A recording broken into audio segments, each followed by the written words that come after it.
সেটাকে সেভাবেই বোঝা। যেমন দেখেন, জিহাদটা ছিল এমন একটা শব্দ, ৭১-এ বাঙালি যদি জিহাদ না করত বাংলাদেশে স্বাধীন হতো না, হতো নাকি?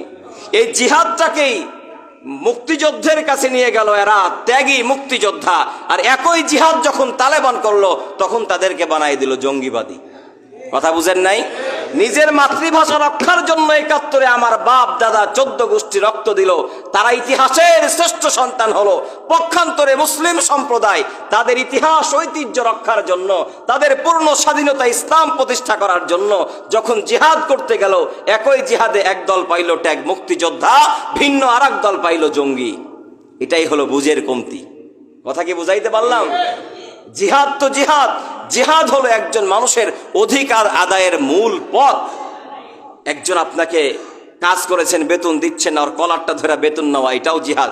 জিহাদ কি খালি ওই কোপাকুপি নাকি? কোপাকুপি মূল থিম কোপাকুপি না। জিহাদ মানে অন্যায়ের প্রতিবাদ করা, জিহাদ মানে অন্যায় প্রতিরোধ করা। একজন মানুষ দেখতেছে কাউকে কেউ গালি দিয়েছে, ওকেও যদি গায়ের মাতাব্বর ধমক দেয়, এই তুই ওরে গালি দিলি কেন, ওই মডলও ওই জায়গাতে জিহাদ প্রতিষ্ঠিত করলো, অন্যায় থেকে বিমুখ করলো। কথা কি বুঝাইতে পারলাম? তো সব সময় কি একজন মডল খালি প্রতিবাদ ধমকই দেয় না, ২-৪ থাপ্পড়ও মাঝে মাঝে লাগাই? আবার বড় বিচার তখন লাঠির বাড়ি শাটার উপরও দেয় না ২-৪ বাড়ি? কথা বলছেন না কেন? তো এটার যেমন স্তর আছে, জিহাদেরও স্তর আছে।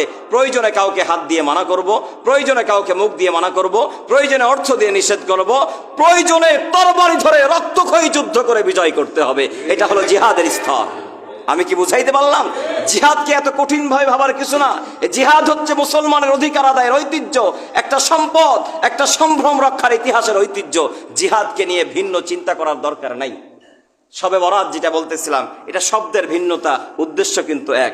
আল্লাহ রাসূল সাল্লাল্লাহু আলাইহি ওয়াসাল্লাম বলতেছেন, ইদা কানা লাইলাতুন নিসফি মিন শাবান কুমু লাইলাহা ওয়া সুমু নাহারাহা। আল্লাহর হাবিব বলতেছে, যখন তোমাদের কাছে শাবানের 14তম দিবাগত রাত্র আসে, ওই রাত্রে তোমরা কি করো? কুমু, দাঁড়িয়ে থাকো। কুমু লাইলাহা, আল্লাহ রাসূল কি বলেছেন? দাঁড়িয়ে থাকো। এখন বলেন, এই হাদিস তো সহিহ, দাঁড়িয়ে থাকার মানে কি ওযু ইস্তেনজা করে এসে এইভাবে খাড়িয়ে থাকবেন? এই দাঁড়ানোর উদ্দেশ্য হচ্ছে নামাজ পড়ো। এই হাদিসের ভাব অর্থ কি? নামাজ পড়ো। ওয়াসুমু নাহারাহা, এবং তোমরা রোজা রাখো। কি রাখো? এই হাদিসের বিশ্লেষণ করে আমাদের সমাজে একটা বেদাতও চালু আছে। শুনেন একটু ওটা, তাহলে পক্ষে শুনলে বিপক্ষ তো শোনা লাগবে। আমরা লাইলাতুন নিসফি মিন শাবান বলেন আর শবে বরাত বলেন, আমরা রোজা কয়টা রাখি? 3টা রাখি। কয়টা? আসলেই যদি আপনি শবে বরাত মানেন, অবশ্যই মানবেন আপনি, কোনো সমস্যা নাই।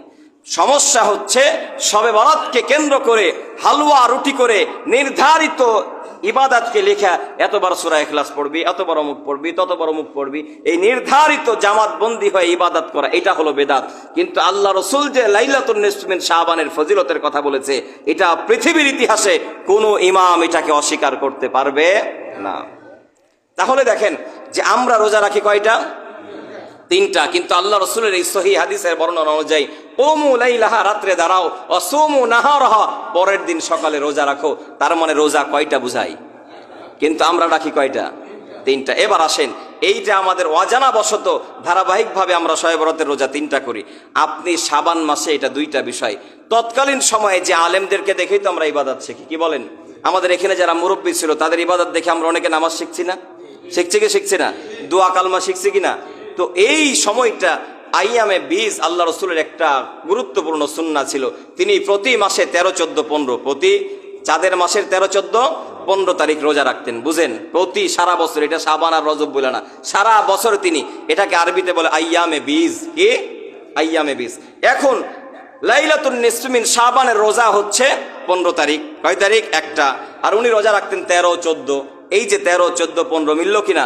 11 মাস 13, 14, 15 রোজা রাখতেন।